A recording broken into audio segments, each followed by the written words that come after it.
Le compromis de vente, clause et engagement des parties.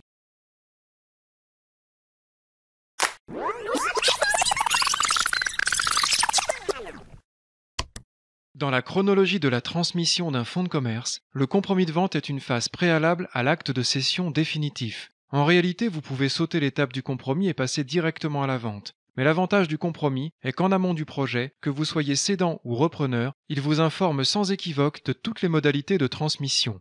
Accompagné des nécessaires documents à remettre pour une vente, le compromis permet également au repreneur de présenter aux banques un projet abouti pour obtenir plus rapidement un financement. Un bon compromis de vente reprend les mentions qui seront obligatoirement indiquées dans l'acte de cession. On y retrouvera le nom du précédent propriétaire, la date, la nature du bien et le prix auquel il l'a acquis, les dépositaires et les conditions du bail en cours, les chiffres d'affaires, les résultats d'exploitation des 3 dernières années et l'état des inscriptions grevant le fonds, c'est-à-dire les dettes pour lesquelles le fonds est en gage. Le compromis détaillera aussi le contenu et l'activité du fonds, le nom commercial, le prix de vente, le récapitulatif des contrats de travail et la date prévisionnelle d'inventaire pour le stock avec ses conditions de reprise. En complément de ces mentions obligatoires, il est d'usage de rajouter des clauses de conditions suspensives. Ces clauses particulières signifient que la validité du compromis, et donc de la vente, est suspendue au respect de certaines conditions. Elles reprennent notamment les obligations juridiques du cédant de s'assurer que la commune n'exerce pas un droit de préemption sur le commerce, que le fonds ne soit pas gravement endommagé avant la vente, que les salariés soient bien prévenus dans les délais légaux, que le bail soit valide et que le principe de non-concurrence s'appliquera après la cession. D'autres clauses de bon sens rappellent que les protagonistes doivent être vivants pour signer l'acte de vente ou que le repreneur doit obtenir un prêt.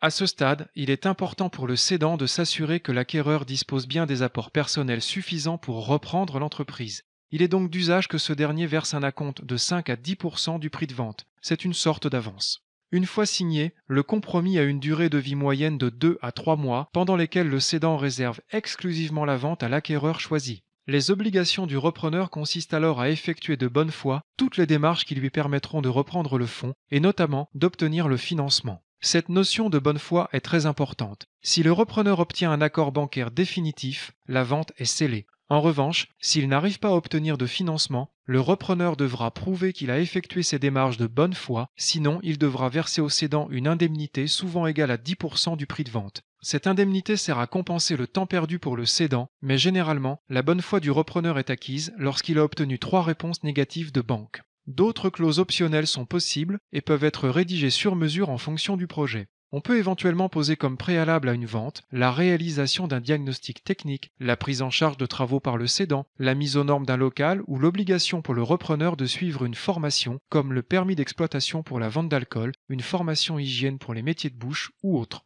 Une fois que les clauses suspensives sont levées et que le repreneur a obtenu son financement, les parties conviennent d'un rendez-vous pour signer l'acte de cession. C'est ce document qui fixe le moment précis où le repreneur devient propriétaire du fonds et verse au cédant la somme d'argent convenue. On déduira ici l'acompte versé lors du compromis. Il n'existe aucune loi qui oblige à faire rédiger l'acte de cession par un notaire ou un avocat. Cela dit, il est tout de même fortement conseillé de vous attacher les services d'un juriste pour prévenir de toute négligence dans les formalités, éviter qu'une des deux parties ne soit lésée après la vente et être parfaitement en règle sur le plan fiscal. Le notaire a aussi l'avantage de vous rédiger un acte dit authentique, qui est le plus haut degré de validité d'un document. Les frais d'acte sont à la charge du repreneur qui l'intègre dans son plan de financement global.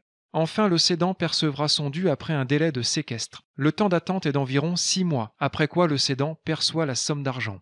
En résumé et pour conclure, que vous soyez cédant ou repreneur, le compromis de vente est un document qui vous sera grandement utile car il vous assure une transparence dans la négociation et vous sert de guide pour concrétiser la vente.